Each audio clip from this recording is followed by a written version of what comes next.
What is liberty? At least liberty as defined by Patrick Deneen in his book, Why Liberalism Failed. Patrick Deneen contrasts two kinds of liberty. He names one kind of liberty as one that's been developed over the last couple hundred years, a newer definition he calls it, where liberty, we might say, is defined by doing what you want. Occasionally, that means what you want with the constraint that you don't harm someone else. After all, that would impede their liberty as well. So there is some limits, but essentially it's doing what you want, having no limits, and choosing as you wish. By contrast, he brings up an older form of liberty, and that older form of liberty is the idea that you are only free when you can self-govern. Because if you are someone who does whatever they want, whatever internal desire you have, whatever passion, whatever feelings that you have, you just act on them, you're actually controlled by those very things, and you can't be said to be free. So through training, through education, through the pursuit of virtue, through habit, you learn to sort of self-govern, to not follow all your passions and desires, and thereby you become truly free. You have a liberality of soul, we might say. Now, does this all matter today? And I would say it matters deeply. It matters deeply because our entire society is, at least in North America, structured around the idea of maximizing freedom with very few limits. Perhaps only do no harm is the only practical limit that we have. But we are so seeking to emancipate ourselves from any sort of limit that our whole life is controlled or shaped by merely our choices, our desires, our feelings, our, just these inner things that are kind of, I don't know, let's say skip over our minds. There's actually a sentence that I'm reminded in Patrick Deneen's book that I want to read to you if I can quickly find it. Here it is. He says, this is page 186 of his book, Why Liberalism Failed. He says, we effectively possess little self-government, either as citizens over our leaders or as individuals over our appetites. So appetites there would be like passions, desires, that kind of stuff. Citizens under liberalism are assured of our civic potency, while experiencing political weakness and engaging in infinite acts of choice that are only deeper expressions of thraldom. Thraldom is an older word that means kind of like servitude, being a servant or a slave. We have endless choices of the kind of car to drive, but few options over whether we will spend large parts of our lives in soul-deadening boredom within them. All the while, liberalism claims that we are free, and in spite of pervasive misgivings and growing discontent, we believe in an equivalence of word and deed. This is part of what Patrick Deneen calls the noble lie of liberalism, the promise of maximum freedom when we're actually just enthralled. We are enslaved by our appetites. We consume, buy, upgrade, change, grow, click into, and now with digital technology that advances the speed at which we can consume, our souls are being gorged by nothingness. And then we get to the end of the day and we realize we have all these choices, but the choices either cause us to be, I should say, overwhelmed and anxious because there's what is right, what is wrong. There's so many choices. There's nothing inherited. There's no tradition that we can just hold to and do what we're supposed to do. We have to find our own future. It's terrifying. Then on the other hand, when we do get these things that we feel we finally choose that we want, they end up being unsatisfying. They end up being vapid as a breath that comes out of our mouth and is gone just in that very moment. It's vanity, vanity, vanity. It is a puff of smoke, a breath of air, and nothingness. Now that's an old problem, but one exasperated by the promises of the noble lies of liberalism, as maybe Patrick Deneen would call it. I'm not necessarily summarizing his book at this point. I'm interspersing my own thoughts. So if you're thinking that this is a review, it's not, but I am kind of jumping from his book to some of the ways that I'm thinking through this. Now, lest this short video here be less than understandable, I'd like to read some of Patrick Deneen's book as he contrasts these two forms of liberty, freedom, so that you might have a clearer understanding of the big picture concepts that I have started this with. So in his preface to the paperback edition, he has a pretty good summary of this, and then I'll go to pages 99 and 100 of his book as well afterwards. So Deneen says, liberty is a word of ancient lineage, yet liberalism has a more recent pedigree. Being arguably only a few hundred years old, it arises from a redefinition of the nature of liberty, to mean almost the opposite of its original meaning. By ancient and Christian understandings, liberty was the condition of self-governance, whether achieved by the individual or by a political community. Because self-rule was achieved only with difficulty, requiring an extensive habituation in virtue, particularly self-command and self-discipline over base but insistent appetites, the achievement of liberty required constraints upon individual choice.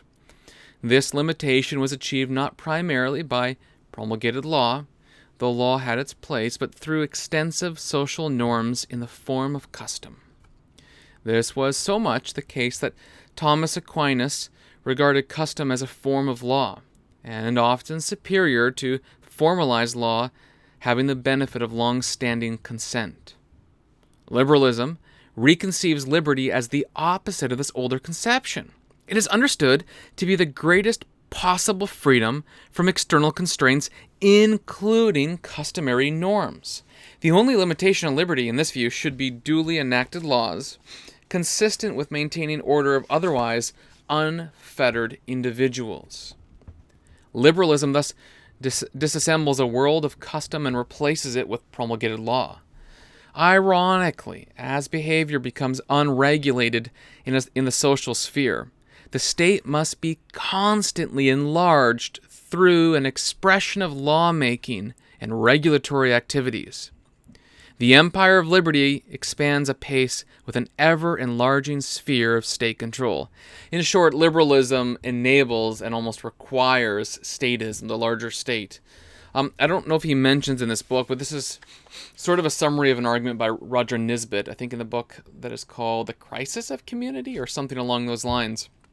Nisbet says, look, as the mediating institutions that made community start to fall away due to individualism, so church, Rotary clubs, etc., all these kinds of, living on the front porch, hanging out with your neighbors, now we go to the backyard and we don't see or talk to our neighbors. All these things have just evaporated due to the pressure of individualism. And as they do, in order to get social services, safety nets, helps, we don't just go to our local community. We have to go to the state and we ask them to create a program or whatever. And so individualism, in order to support individualism, the state ends up having to grow. And the state grows in order to support individualism. It's a sort of cycle. And I think it's a pretty persuasive argument, one that's really hard to deny given the last 2 centuries of liberalism in North America in particular. Deneen continues, the same dynamic is seen in the economic realm. Fulfilling the sovereignty of individual choice in an economy requires the demolition of any artificial boundaries to a marketplace.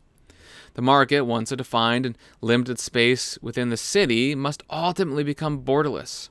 The logic of liberalism thus demands near limitless expansion of the state and the market. A massive state architecture and a globalized economy, both create in the name of liberation of the individual, or both created rather, combine to leave the individual powerless and overwhelmed by the very structures that were called into being in the name of her freedom. Flipping to page 99, I want to expand on this a little bit, where I think Deneen gets pretty clear in his book. He says, as I've argued throughout, liberalism above all advances a new understanding of liberty. In the ancient world, whether pre-Christian antiquity, particularly ancient Greece, or during the long reign of Christendom, the dominant definition of liberty involved recognition that it required an appropriate form of self-governance. The conception of liberty was based on a reciprocal relationship between the self-government of individuals through the cultivation of virtue, whether ancient or Christian conceptions of virtue which differed, and the self-government of polities, in which the governing aspiration was the achievement of the common good.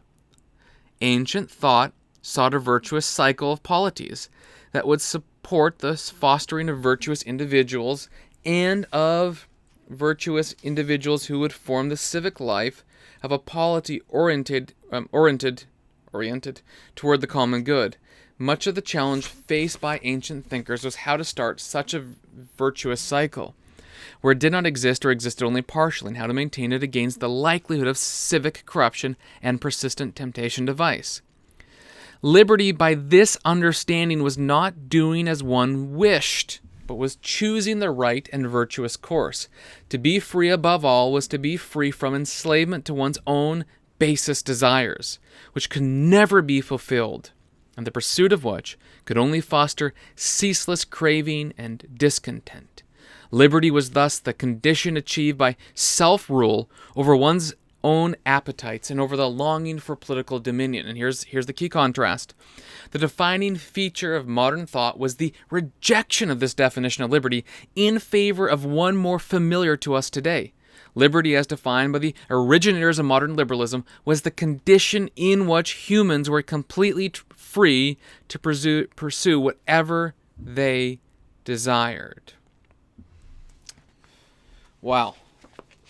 You can see why this is a big change. Now, Deneen may be oversimplifying for the purpose of communication, and that's fine. That's what communicators do. But it is almost undeniable that when you look at the history of the word liberty or freedom, it's in the past frequently associated with the freedom to choose what is right through practices of self-governance. You're free because you are no longer enslaved to the desires and passions of the flesh. You are free because the one who does sin is a slave to sin, as Jesus says. We're no longer enslaved to the passions of the flesh, as Peter and Paul speak of in the New Testament. The Bible, as one of these traditional sources of liberty, says that the gospel has freed us from all the things that the law of Moses could not free us from. This freedom is a freedom to do what is good, because through the gift of faith and through the practices of love in the Christian idiom, you are now free to do what is right and good and just. You are no longer bound to follow your desires of the flesh or to follow the desires and wants that are internal in you. You are no longer constantly in flux, constantly trying to find something to satiate you. A new purchase, new clothes, new car, new education, new job, new stuff, all the things that we adorn our life with can't satisfy because a moth will come in and eat it away, or rust will eat it away as well. It is here and gone again. This ever-increasing need for consumption is evidence of lack of self-governance, lack of self-control. And it is the very thing that makes life partially what makes life feel meaningless, vapid, full of vanity, full of nothingness, unsatisfying. We all want something stable, eternal, immovable. All the things of life that we are promised through this sort of this marketplace capitalism, this ongoing need to consume more and more, this individualistic choice, this choice that's enabled by a greater and greater statism that separates us from all the government, even though we have vote and we feel like we have choice, but none of us honestly can think that we have a huge say in actual federal politics. We all think we do. All of this is kind of rooted in, or at least tied to, fundamental notions of what is freedom and also what's the purpose of life. Now, Hegel, the philosopher, I'm going to be oversimplifying him again, so that life, history, was essentially about realizing greater and greater freedom. We use the word progress today to say that we're progressing further and further, we're progressing humanity further and further. And yet I saw today a post that spoke about a pod in Sweden that is now, or will be at least available if it's not already, or it seems to be that it will be, where people can come and go into the pod and fall asleep and never wake up again, a form of euthanasia. As if this was the next form of compassionate humanity. And we have to wonder, okay, we have all this freedom, all this choice, all this stuff, and now we find that we're bound to, or enslaved to, a sort of mortal drive towards death. Is humanity progressing? Or have we merely progressed with greater and greater tools of technology that promise freedom to overcome the limits of nature to a destiny that is ultimately meaningless, full of nothingness, that can never satisfy? And is the older definition of freedom, namely the freedom of self-governance, to overcome the enslaving passions and desires and wants that are in us for consumption and all this kind of stuff, is that really a better view, at least one that can partially satisfy, as the Latin Stoics said and the Christian thinkers affirmed? And finally, can this ultimately satisfy if we realize that there is nothing in heaven and earth that we actually want and that can satisfy us, that is temporal, but there's only something that can satisfy us when it is stable and eternal. There's only one thing that can offer us true and lasting freedom, and that thing, that person, is God.